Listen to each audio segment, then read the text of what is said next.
Yes. Start பண்ணட்டுங்களா? I think it is sharing நினைக்கிறேன், because என்னோட ஸ்கிரீன்ல வாய்ஸ் மட்டும் இருக்குதான். வாய்ஸ் கேக்குது? சரி, வாய்ஸ் மட்டும் கேக்குதான்னு மட்டும் சொல்லுங்க எனக்கு. ஓகே, எல்லாருக்கும் நமஸ்காரம். நம்ம இன்னைக்கு வந்து புரி ஜெகநாதர் ஆலயத்தின் புகழ்பெற்ற வரலாற்றையும் அதன் சுவாரஸ்யமான அதிசயங்களையும் நம்ம கொஞ்சம் பார்க்கலாம். இந்த ஆலயத்தோட பெருமைகளை வந்து சொல்றதுக்கு நமக்கு கொடுத்திருக்க டைம் வந்து கட்டாயமா பத்தாது. ஏன்னா அவ்வளோ ஒரு வரலாற்று சிறப்புமிக்க இடம் அது. ஆனா கொடுத்திருக்க டைம் கொஞ்சமா இருக்கிறதுனால நான் கொஞ்சமா ஷேர் பண்றேன் ஜி.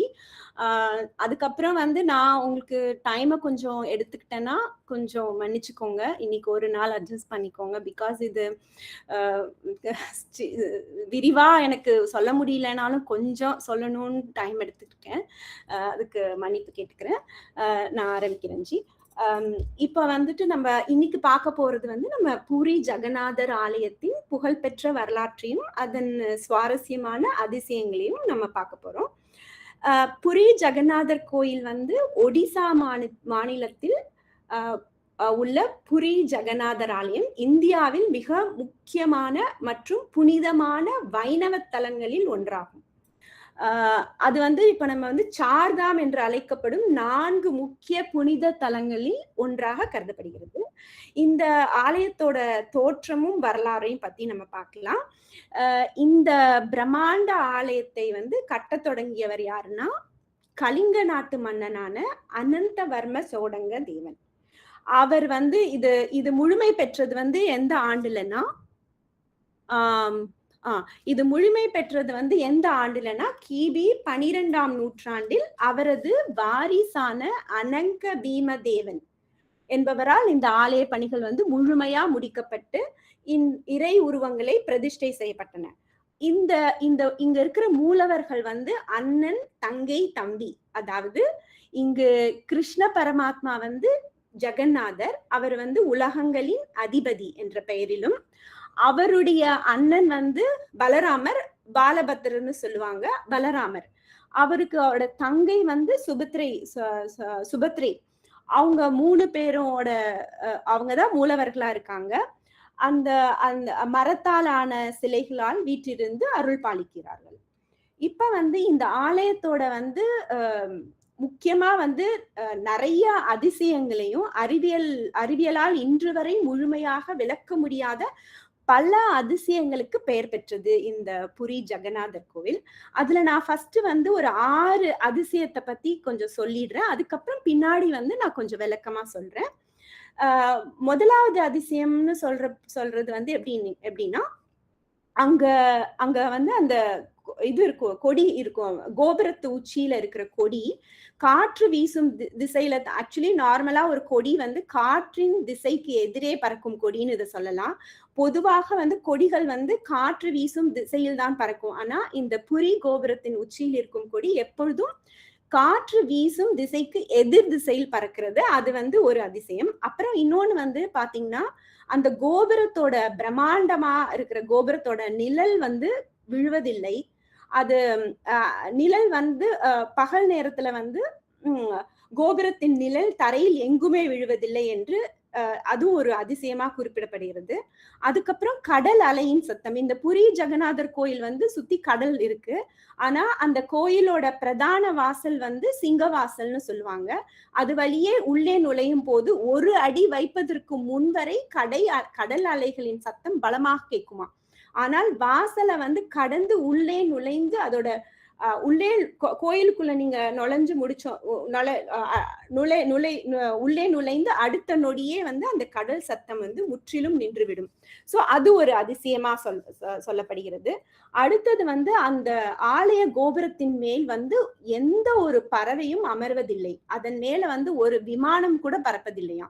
அப்புறம் வந்து அடுத்தது அந்த கோயிலோட விசேஷம் என்னன்னா குறையாத மகா பிரசாதம். இங்கு வந்து லட்சக்கணக்கான பக்தர்கள் வந்து பக்தர்களுக்கு வந்து பிரசாதம் சமைக்கப்படுகிறது. அங்க எப்படி சமைப்பாங்கன்னா, மண்பாண்டங்களை ஒன்றன் மேல் ஒன்று அடுக்கி விறகு அடுப்பில் சமைப்பார்களாம். அதுல வந்து ஆச்சரியம் என்னவென்றால், இப்ப நார்மலா நம்ம குக் பண்ணும்போது கீழ உள்ளதுதான் குக் ஆகும். ஆனா இங்க அதிசயம் என்னன்னு பாத்தீங்கன்னா, மேலே இருக்கிற பாத்திரத்தில் உள்ள உணவு தான் முதலில் வேகும். கீழே வந்து நெருப்பிற்கு அருகில் இருக்கும் பாத்திரத்தில் உணவு கடைசியாக வேகும். அது வந்து ஒரு பெரிய அதிசயமா சொல்லப்படுகிறது. அதுக்கப்புறம் வந்து அங்க சமைக்கப்படுற உணவு வந்து ஒருபோதும் வந்து பற்றாக்குறையானதே இல்லை, வீணானதும் இல்லை. அதெல்லாம் வந்து ஒரு பெரிய அதிசயம் சொல்லப்படுகிறது. அதுக்கப்புறம் வந்து உலக புகழ் பெற்ற ரத யாத்திரை. அந்த ரத யாத்திரை வந்து ஒவ்வொரு ஆண்டும் வந்து பூரி ரத யாத்திரை உலக அளவில் மிக புகழ் பெற்றது. அதுல வந்து நம்ம மூலவர்கள் வந்து ஜெகநாதர், பலராமர், சுபத்ரை மூவரும் தனித்தனியான அழகான பிரம்மாண்ட தேர்கள் செய்யப்பட்டு அவங்க வந்து புறப்படுவாங்க. அவங்க வந்து புறப்பட்டு எங்க போவாங்கன்னா, அவங்களோட அத்தையான குண்டிச்சா தேவி அந்த கோயிலுக்கு போயிட்டு, அங்க போய் அவங்க ஒரு 7 நாள் தங்கிட்டு, மீன்ஸ் 7 நாள் அங்க இருந்துட்டு திருப்பி வருவாங்க. சோ அது வந்து ஒரு பெரிய சிறப்பு வாய்ந்த ஒரு யாத்திரை. அதுக்கப்புறம் இன்னொன்னு இதுல ஒரு அதிசயம், மீன்ஸ் இது அதிசயம் இல்ல, அது என்னன்னா, அங்க நம்ம அந்த மரச்சிலையை பத்தி சொன்னோம் இல்லைங்களா. ஆக்சுவலி நார்மலா வந்து கோயில்ல வந்து கர்ப்பகிரகத்துல இருக்கிற சாமி வந்து கல்லால வடிக்கப்பட்டிருக்கும், இல்லைன்னா வந்து ஏதாவது உலோகங்களால பண்ணப்பட்டிருக்கும். ஆனா இங்க இருக்கிற சிலை வந்து மரத்தால பண்ணப்பட்டது. அந்த மரம் வந்து நவகலேவரா என்ற சடங்கின்படி இதுக்கு ஒரு சடங்கு இருக்கு. குறிப்பிட்ட ஆண்டுகளுக்கு ஒரு முறை, அதாவது சுமார் 8 முதல் 9 ஆண்டுக்குள் அங்க முற்றிலும் ஒரு புதிய வேப்ப மரத்தை கொண்டு மறுவடிவமைப்பு செய்யப்படுகிறது. அது ஒரு குறிப்பிடத்தக்கது. சோ இப்ப வந்து நம்ம வந்து கோயிலோட ஒரு சின்ன ஆன்மீக ஸ்டோரி பத்தி நம்ம பார்த்திடலாம்.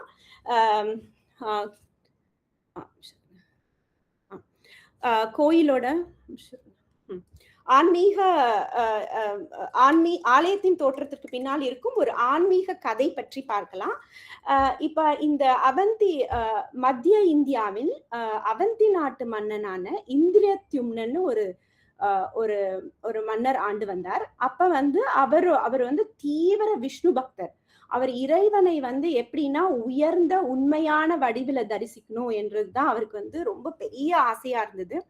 சோ அவர் வந்து அப்படி இருக்கிறப்ப இந்தியாவின் கிழக்கு பகுதி, அதாவது இப்ப இருக்கிற ஒடிசால வந்து விஷ்ணு பகவான் வந்து நீலமாதவர் என்ற திருநாமத்துடன் நீல நிற ரத்ன சிலையாக காட்டுக்குள்ள வந்து வழிபட்டு வருகிறார் என்ற தகவல் வந்து மன்னருக்கு வந்து ஏதோ ஒரு தூதுவர் மூலம் கிடைச்சிருது. அவர் அப்ப என்ன பண்றாரு, அப்ப வந்து அந்த பகுதியில் வாழ்ந்த விஸ்வவாசு, அவர் வந்து பழங்குடியினரின் தலைவர். அவர் வந்து யாருக்கும் வந்து அந்த நீலமாதவர், அவரை வந்து விஷ்ணு பகவான் தான் நீலமாதவரா இருக்காரு, அவரை வந்து யாருக்கும் தெரியாம அந்த இடத்தை வந்து மறைச்சு வச்சு அவர் வழிபட்டு கொண்டிருக்கிறார். இது வந்து எப்படியோ மன்னனுக்கு வந்து தூதர் மூலம் தெரிய வருது. அவர் என்ன பண்றாரு, நீலமாதவர் இருக்கிற இடத்தை எப்படியாவது நம்ம கண்டுபிடிக்கணும்னு சொல்லிட்டு அவரோட அரண்மனையில ஒரு புரோகிதர் இருந்தாரு. அவரோட தம்பி வித்யாபதி என்பவரை வந்து அனுப்பி வைக்கிறாரு. நீ போய் காட்டுக்குள்ள வந்து எப்படியாவது கண்டுபிடிச்சு எனக்கு விஷ்ணு பகவானை நான் வந்து பிரதிஷ்டை பண்ணணும் அப்படின்னு சொல்லி அனுப்புறாரு. அப்ப வந்து அவர் வித்யாபதி வந்து அவரு அந்த விஸ்வவாசம் அவர் வந்து இருக்கிற இடத்துக்கு காட்டுக்கு கண்டுபிடிச்சு போயிடுறாரு. அங்க போய் அவரோட இருக்கும் போது அங்க அவருக்கு ஒரு மகள் இருக்காங்க. அவங்க பேரு வந்து லலிதா. அவங்கள வந்து திருமணம் முடிச்சுக்கிறாரு.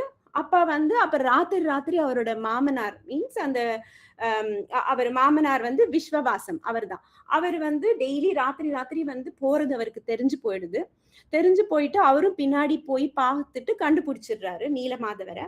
அப்ப வந்து அத அரசனுக்கு தெரியப்படுத்தணும்னு அரசர் வந்து பெரிய படையோட அனுப்பிச்சு வைக்கிறாரு. அங்க பார்த்தா அவங்க எல்லாம் வரத்துக்கு வராங்க. வந்து பார்த்தா அந்த இடத்துல வந்து நீலமாதவர் வந்து மறைஞ்சு போயிடுறாரு. உடனே வந்து அந்த விஸ்வவாசம வந்து எல்லாரும் சந்தேகப்பட்டு அவரை வந்து ஜெயில்ல அடைச்சிடுறாங்க. ஆனா அன்னைக்கு ராத்திரி பகவான் விஷ்ணு வந்து அரசனோட கனவுல வந்து நான் இனிமே நீல ரத்தினமாக காட்சி தரப்போவதில்லை அப்படின்னு சொல்லிட்டு நீ வந்து புரி கடலுக்கு போ, அங்க வந்து ஒரு மரக்கட்டையா மிதந்து வருவேன், அதுல வந்து என்னோட உருவத்தை வந்து வடிச்சு வழிபடுங்க அப்படின்னு சொல்லிட்டு பகவான் மறைஞ்சிடுறாங்க.